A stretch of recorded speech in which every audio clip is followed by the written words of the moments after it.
Welcome to WagerTalk TV. Kelly Stewart at Kelly in Vegas, joined by Brian Leonard at B Leonard Sports and Teddy Covers at Teddy_Covers. Make sure you guys are giving these fine gentlemen a follow. You know who's not a fine gentleman? Mr. Nick Saban. All jokes aside, this video is sponsored by our partners at Touchdown Alabama Magazine. Appreciate all of the hard work and good content they provide for us. And I should have listened to them, you guys.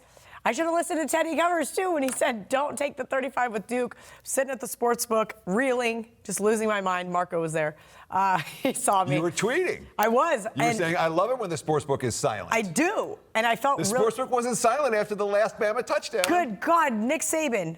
4th and 1. Let's go for it. Of course. Yeah, you go for it there. And again. So anyway, that being said, this is a lot of points again, guys. So this is the rule I have, okay? When a team's getting 55 points, they're getting 55 points for a reason. You don't want an underdog catching 7, 8 touchdowns. Those aren't the teams you want to be betting. It could be a bloodbath. You can't make money on the very worst teams in college football. When you see a point spread, I mean, you can't. There's and no would way you rank these guys in your bottom 15, bottom 20? Sure. Okay. When you're talking about point spreads over 50, you're talking about one of the top teams against one of the very bottom teams. And New Mexico State might cover the spread. Alabama might only win this game by 49. Maybe they win it only by 42. It's possible.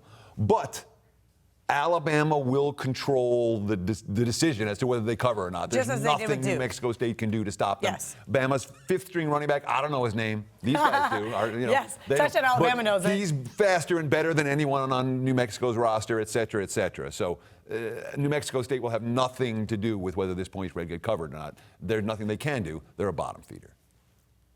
I agree. They can name the score, whatever they want to score. And that's the problem when you're betting, is you don't know what the objective of the team is. Which is why, so I did a podcast earlier today, and we talked about it, and it was for my alma mater, Kansas State. And they said, well, what do you mean? And I go, there are going to be better situations in which to bet on or against Kansas State. This is just not one of them. I feel this is the exact same scenario here with Alabama. You're right. They're going to be able to name the score if and when they want to.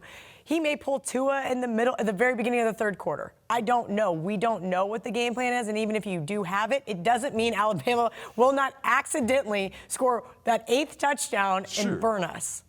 Well, right? Last year, the defense scored all the touchdowns. That was the major thing. With their defense have been so good the last couple of years. My power rating number is 59. Okay. Normally, to get a 4-point differential, I'm all over it. Problem is, we don't know. Is he going to go 2nd string, 3rd string, 4th string? We don't know.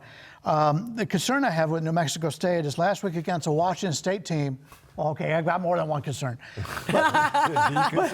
But last week they played a Washington State team who had a new quarterback coming in, and everything I'd read was, Washington State's finally going to step down to the quarterbacks. They're not going to be as good this year. They lit them up. They gave up a 207 passing rating last week. The Tide had a 206 passing rating against Duke. The only thing Tide didn't do last week was run the football well. They only beat Duke in running the football by yards per carry, 0.1 yards per carry. Yeah, we saw all the first half in that game. That's why this game was scoreless through the 1st quarter. I mean, they did not dominate the line of scrimmage early. They could not run the football as well as they wanted to. So if they do run the football, it's going to take more time. Now, they're eventually going to score anyway, but it's going to take more time off the clock, which is going to hurt the favorite here. Well, for sure, but that does make sense. This is the type of scenario, if you're Nick Saban, that you want to run the football. You want to practice. Absolutely. This is a practice situation so that you can get these kinks worked out before you're playing in the SEC. Sure. The problem, again, is that Alabama's 4th and 5th string running backs are going to be able to break gainers against New Mexico's backup and 3rd string defenders. New Mexico State's backup and 3rd string defenders. And, they could bring New Mexico's also and combine them, and it wouldn't make a difference. Sure. Oh, you guys This are is terrible. one game clearly where you're not going to be allowed to parlay side and total. There's a strong correlation between the two. All right, great stuff, guys. Thank you to our partners at Touchdown Alabama Magazine, and get all 30-day all-access packages at WagerTalk.com. Normally priced at $325 for just $199 this week, and you can also get those over at SportsMemo.com.